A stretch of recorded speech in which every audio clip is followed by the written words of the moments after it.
And look who I have. We're here again. Oh my gosh, it's my favorite food bloggers. Woo! It's Tieghan from The Amazing Half-Baked Harvest. I'm so excited to be here. Oh, this is gonna be so fun. So We got her from down the mountain. I'm so I excited. Down the mountain. It's a miracle. It's gonna be so fun. And I have Donal from Donal Skehan. And we are gonna be making the most epic brunch. It's pretty over the top. It's ridiculous. It's very delicious.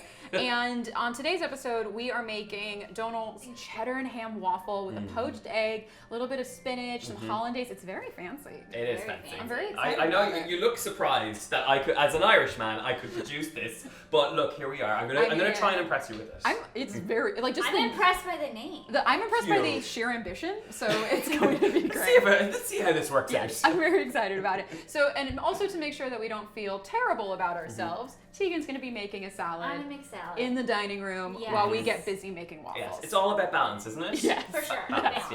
yeah. Perfect. All right, well, let's get started. Let's start it, okay. All right, I'll See you soon. guys. See you in a Bye, bit. Tieghan. So when I was a kid, my dad brought home what I've always thought of it was a Belgian waffle. It was Yeah. the little hearts, you know. So I was obsessed with this as a kid, and man. I mastered pancakes, and then I upgraded to waffles. So that was the next level. And the one I normally use has where you separate the eggs, so you get like a fluffy egg white like that a gives light. a levity to it. Yeah. But we're going to use baking powder, and this is more of an all-in-one method. So it's a super nice. simple one. We'll start off with about a cup and a half of flour. To this now, we're going to go in with a little bit of baking powder. So top that in. You know, I would use baking soda if I was using like buttermilk to get Right. that acidic reaction. Yeah. But because we're using a wet ingredient like milk, we're just going to use baking powder. Okay. So we got that looking good. I'm just going to give that a nice little whisk. It always helps to add a little pinch of salt just to bring out the savouriness. And I think because they're waffles and because we have the most ridiculous collection of brunch items, I think we got to go in there with a little bit of sugar as well. Plus, it caramelizes them a teeny bit. Yes, it definitely gives a better finish, an overall finish to them.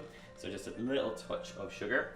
I'm gonna give that a nice little whisk up, and then I like to make a little well in the center, especially because it's an all-in-one mix. So we're gonna go in with our milk. I'm just gonna start off with about half of this just to be sure. So we have 3 large free-range eggs going in here. You're gonna crack them straight in, and like I said, you know, if you wanted to make these even lighter, you could separate the eggs and whisk up the whites and then just fold them through. Totally. To me, if it's 7 a.m., you don't want to deal with like separating eggs and stuff like that. This is definitely your 7 a.m. waffle Yeah. mix because it's like literally all in one. We're kind of eyeballing it to a certain extent. And again, like it's something that you can do straight away and stick it straight to the waffle iron. Which You is don't really have to nice. rest it or anything. So we've got the eggs in there. I'm also adding in some melted butter. Okay, so that's the majority of our kind of core ingredients to make the batter. And like this is waffles, this technically. is waffles. Yeah. I You mean, could so- just make this. And once you have this, like this is where you can get creative, and this is where we are going to get a little bit creative with this because we have some ham and we have some cheese. So a good bit of cheddar, a good bit of ham is going to give you this lovely savoury waffle, which is altogether different for a brunch. So I feel like doing a really sharp cheddar in something like this too adds so much flavor. But that's where, you know, using the right ingredient or like high quality ingredients, it makes all the difference because you can get like bog standard supermarket ham and cheese, but you can get something that tastes and has that flavor. It makes all the difference. Absolutely. Um, Ooh, this is so. I feel like you could do so many versions of this. Like in my head, it's like I'm thinking like chorizo. Yeah. Oh my God, that would be amazing. Hold on. Cut. Hang on, Hold we're on. changing the recipe. It's amazing. Let's do that. Hang on, if you see that in a new cookbook coming, Oh, yeah. Oh, Claire, I It's never like, credited we you were that. having a brunch and that's so funny. Well, this looks very pretty. It actually looks. I was thinking it might need a tiny bit more flour, but it's actually not half bad. I'm gonna add just a tiny touch, just a little bit. like about a quarter of a cup. So you're looking for like it seems like a little thicker than pancake batter. Exactly. Yeah. Okay. It just needs to have hold a little bit more of its shape than it normally would, or Yeah. that you'd be used to. But this is looking good. I actually now feel like I might need a tiny bit more milk. This is like when eyeballing comes into play. Exactly, Here. but it also means that's why it's important to know how much, like, you know, what the texture is that you want at the end of it. So this looks really good. Yeah. So I mean, once you have your ham and your cheese in there, you're just gonna fold it through. And like with any batter like this that you're adding flour to, you don't want to overwork it. So literally just fold that through as much as you can. Plus, this seems like a nightmare to use a whisk on.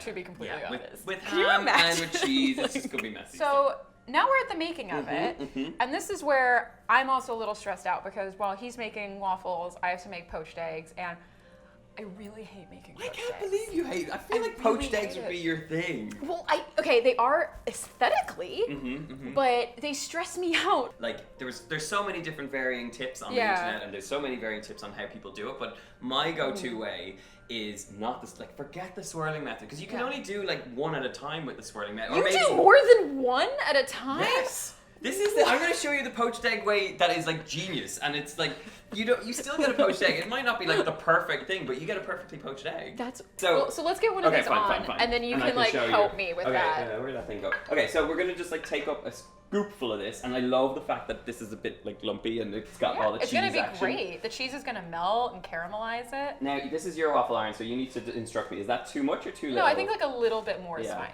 The beautiful thing about this is as they cook out, you're going to get really gorgeous melted cheddar cheese. The ham's going to go a bit caramelized, and then you get a golden brown action, and it's all going to be good. So This is stick to promises, stairs. promises, I know. sir. Yeah, it'll all end up well. It'll right. turn out great. Yeah, on the day it'll be fine. It'll be Okay, so perfect. let's let them cook away. We're going to do the poached eggs, right? Yes. So this is the method I do when I'm making poached eggs for a crowd rather Right. than when I'm doing it for like myself. A nice, Okay. so there's no swirling going on Yeah. here. You could do this in like a low saucepan as Oh, well. I see. So you can do like You do more. 8 at a time. Yeah. I feel like I'm blowing your mind here.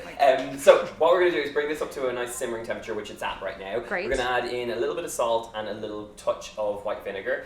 The Okay. theory behind the vinegar and the salt is that, those like white wispy bits, Yes. it helps them set. Oh, I see. Like Does- kind of contains that. Yeah, now, does that work? I have no idea. I just do this every single time and it works for me. So I That would sounds suggest you pretty ask. scientific. That I sounds feel that like sounds I'm- like it's in a lab environment. If every time you do something, that basically means it's like it's a thing. It's a scientific. Yeah, I do thing. it. I do it all the time. I'm sure there's someone in the comments who can It's- give us the science behind Yeah. this, but It's evidence based. It's evidence-based. So a Very good cool. generous pinch of salt and then a little wisp of white vinegar as well. Perfect. True. Okay, Okay. I'm gonna try it your way. So try it that way. Crack it on a flat surface and Uh-huh. just crack it in as close to the water as you can. And you want the water at a very low simmer at this point. So Yes. you don't want to over Oh, okay. So simmer that's the it. thing. You don't want to be too high Yeah, heat. yeah. Okay. So that wasn't as scary as I thought. It's very funny. I'm realizing that when I usually do poached eggs, it's for like a photo. Yeah, yeah. And so It that's has why to be there's like perfect, and this yeah, I know. anxiety about like it perfectly cooked in the middle. So now that I cracked it in, how long does it go for? Like literally 3 minutes or so, but you can Okay. keep an eye on it. Like to be honest, I normally just like go once it's in like this, I kind of poke at it just to see if it's kind of setting up nicely, and like you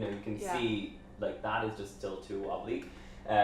But like the beauty of this thing, and I would agree with you. Normally when I'm making this, it has to be for camera and it has to be like beautiful looking. Yeah. But you can. So I would say after making like 8, you'll Yeah. always have like 1 or 2 that are That's more true. beautiful Like than the other. hero ones. Hero ones, and Yeah. then what I also do to make them even more pretty is if you scoop them up and then just take the knife and then just cut off the wispy bits. Oh yeah. And there's loads of theories about that. Like you could before you crack it in, you could put it through a little sieve and you get rid of the wispy bits, and then you just pop it straight in. So there's plenty of theories on poached eggs, but this is the easiest one if you want a quick poached egg It's also ready to go. because it's also just a lot. At a certain Yeah. point, I want to eat an egg. Yeah, and you don't want all the fabric, but this is a Yeah. foolproof method. And This is great. I promise you, this works almost every time.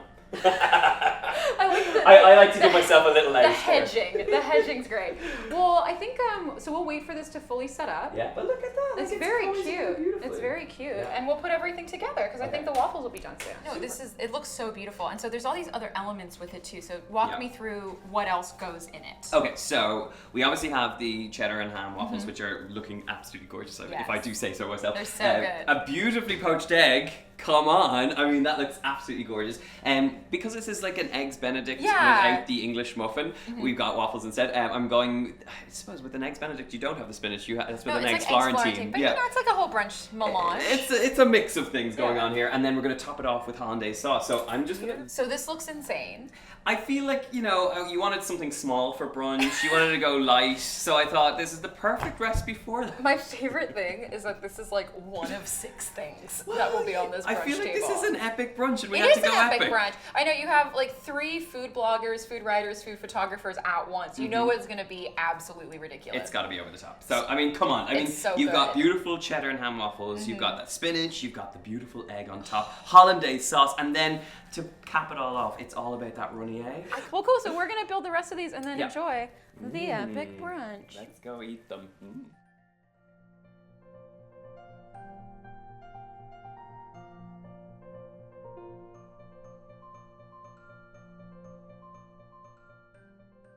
this was just epic. I mean, so much incredible food here. Thank you so much. It's pretty low key. Oh yeah. This is how Claire normally does brunch. No big deal, guys. Just like a whole table full of brunch. But when we knew you were coming from Colorado, we felt like we had to pull out the big Well, guns, Yeah. thank know? you. I think we did a good job. Oh, it I looks mean, fantastic. I cannot wait. I Yeah. know. So Can we get to tuck in now? Do we get Yeah, to I tuck think we time? should. Okay, Yeah. you should sign off. Yeah, we'll, let's we'll you start guys, eating. so- I hope you guys enjoyed being part of our very epic brunch. This was insane. Absolutely delicious. Thank you so much, Donal. Thank you so much, Tieghan. But thank you guys so much for watching. Please make sure to check out all the other videos. There are six recipe videos in total, and we're gonna have it on everybody's channel. Please make sure to check the links below for the recipes. Like the video if you like it. I love getting your comments, and I'll talk to you later. Bye.